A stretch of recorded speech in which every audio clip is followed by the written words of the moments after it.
के विपक्ष तो हर चीज़ रोकने का कोशिश कर रहे हैं। हर संवैधानिक संस्थाओं को अपना काम करने से, सही काम करने से रोका जा रहा है, निष्पक्षता को रोका जा रहा है। तो ये जो उनके मुँह से निकल रहा है बांग्लादेश घुसपैठी, पहले उनको ये चीज़ का जवाब देना चाहिए कि वो जो बॉर्डर सिक्योर नहीं है आज, वो किस वजह से वो बॉर्डर सिक्योर नहीं करके रखा गया है। जब चीज़ें आती है ना, तो आपको लगने लगता है कि आपके साथ भी गलत हुआ होगा, क्योंकि हमारे क्षेत्र में भी बड़ा ही सरप्राइजिंग रिजल्ट आया है।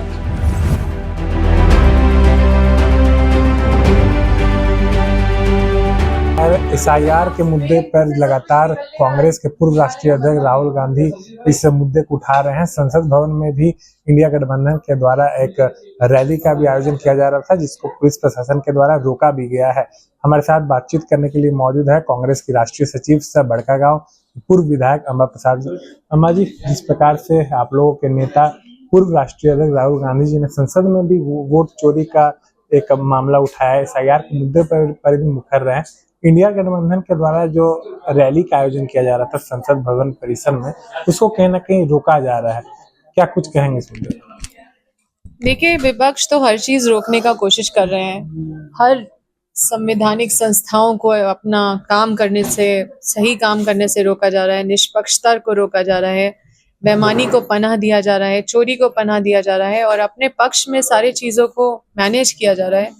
अब ये वोट चोरी, तो इससे बुरा और क्या ही चीज़ देखने को मिल सकता है देश के अंदर।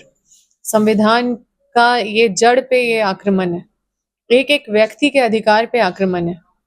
तो ये बहुत ही सीरियस और बहुत ही गंभीर मामला है, जिसपे गंभीरता हर किसी को देने का ज़रूरत है। ये कोई मेरा या आपका सिर्फ मामला नहीं है, ये पूरे देश का मामला है। और जिस तरह से पूरे तथ्य के साथ राहुल गांधी जी, हमारे नेता, सब लोग, सारे मीडिया, सारे लोगों तक ये बात को अच्छे से रखे हैं, तथ्य के साथ, सारे एक-एक उदाहरण के साथ, तो ये तो बिल्कुल क्वेश्चनेबल नहीं है। इस पे कोई सवाल उठा ही नहीं सकता और इस पे इलेक्शन कमीशन अपनी मुँह छुपा के बैठी हुई है और पूछने पे ये वो फलाना ढिमकाना और बेसलेस बात कर रहे हैं। अभी सब कुछ बेनकाब हो चुका है। अब देश के सामने एक बहुत बड़ा सवाल है कि देश हमारा क्या से क्या हो गया और किस तरफ ये लोग ले जाना चाह रहे हैं। बीजेपी का बड़ा आरोप सामने आ रहा है। बीजेपी के नेताओं का बयान है कि जो लोग बांग्लादेशी घुसपैठियों को संरक्षण देना चाहते हैं, वही एसआईआर का मुद्दे को उठा रहे हैं और विरोध कर रहे हैं एसआईआर। ये तो सच में हंसी का बात है कि बांग्लादेश से का बॉर्डर जो है बंगाल है और 3-4 राज्य सटे हुए हैं। तो आप देखिएगा कि बांग्लादेश का जो बॉर्डर सिक्योर करने का जो जिम्मेदारी है, वो केंद्र सरकार का है। 400 से 500 किलोमीटर ऐसे खुला हुआ है, कोई भी आ रहा है, कोई भी जा रहा है। और सिर्फ आ जा नहीं रहे, आ रहे हैं, पनाह ले रहे हैं, थोड़ा बंगला सीख जा रहे हैं, थोड़ा लोकल लैंग्वेज सीख जा रहे हैं, फिर जाके इधर-उधर रह रहे हैं। और हमारे देश के अंदर स्लीपर सेल पूरा हर जगह फैला हुआ है। कभी भी कुछ भी घटना कहीं भी हो सकता है।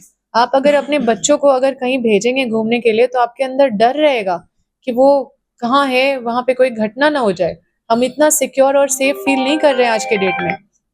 तो ये जो उनके मुँह से निकल रहा है बांग्लादेश घुसपैठी, पहले उनको ये चीज़ का जवाब देना चाहिए कि वो जो बॉर्डर सिक्योर नहीं है आज, वो किस वजह से वो बॉर्डर सिक्योर नहीं करके रखा गया है और किस वजह से उसको छोड़ दिया गया है। क्या फ़ायदा, मतलब किसको-किसको फ़ायदा पहुँचाने का कोशिश किया जा रहा है उससे। तो ये एक बहुत बड़ा सवाल है, जिसके खिलाफ कांग्रेस हमेशा आवाज़ उठाती रही है और नेशनल सिक्योरिटी एक बहुत बड़ा इश्यू है हम लोगों के लिए। हमारे आपके बच्चे, हमारे देश भर में हमारा पूरा जो भी हमारे एक-एक व्यक्ति, हमारे देशवासी है, कोई भी किन्हीं के साथ भी इतनी बड़ी घटना जो जम्मू एंड कश्मीर में जो देखने को मिली, वो बहुत ही सबको झिंझोर के रख दिया। इतने आसानी से लोग आ रहे हैं, बात कर रहे हैं, नाम पूछ रहे हैं, कपड़े उतार रहे हैं और मार के भाग भी जा रहे हैं, पता भी नहीं चल रहा है। और उसके बाद पुलिस को खोजो तो 3 किलोमीटर 4 किलोमीटर तक कोई मतलब कोई जवान, कोई मतलब सिक्योरिटी नहीं है। तो ये बड़ा ही हँसी वाला बात है। हमारा इस घटना ने पूरे विश्व भर में हमारा देश का इमेज कितना खराब किया है, इसका अंदाज़ा मतलब उन लोगों को पता नहीं कब होगा, या होगा भी तो उनको फ़र्क नहीं पड़ रहा होगा।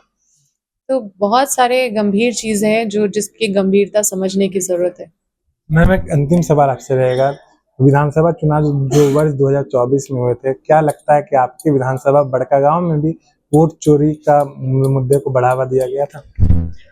देखिए, तथ्य के साथ जब चीजें आती है ना तो आपको लगने लगता है कि आपके साथ भी गलत हुआ होगा, क्योंकि हमारे क्षेत्र में भी बड़ा ही सरप्राइजिंग रिजल्ट आए हैं। लेकिन ये निश्चित रूप से ऑडिट करने का जरूरत है, और जैसे राहुल गांधी जी मांग कर रहे हैं कि जब इलेक्शन कमीशन निष्पक्ष चुनाव का कसम खाता है तो निष्पक्षता कैसे आएगी। आप डिजिटल वोटर्स को अवेलेबल कीजिए, हम लोग के पास डिजिटल डेटा होना चाहिए ताकि हम मैच कर सके कि कितना फर्जी वोट, कितना इस तरह के मतलब जो अनऑथेंटिक वोटर्स का जो पैमाना है ये किस तरह से काम कर रहा है, कितने वोटर्स मतलब कैसे कैसे उसको मैनेज किए जा रहे हैं। तो इन सब चीज़ों का ऑडिट आसान होता है, इन सब चीज़ों को हम लोगों से छुपाया जा रहा है। लेकिन जैसे ही ये सारा चीज़ आएगा तो मुझे भी निश्चित रूप से मुझे भी ये आभास है कि मेरे क्षेत्र में भी इन सब चीज़ों को देखने को मिलेगा। तो जैसा कि आपने देखा, साफ तौर पर अम्बापा साहब का कहना है कि जो बीते विधानसभा चुनाव हुई थी उसमें भी बड़कागांव में भी ऐसा घटना देखने को मिलेगा जिसके लिए ऑडिट भी कराई जाएगी। आइडियल एक्सप्रेस संवाददाता सौरभ राय, रांची।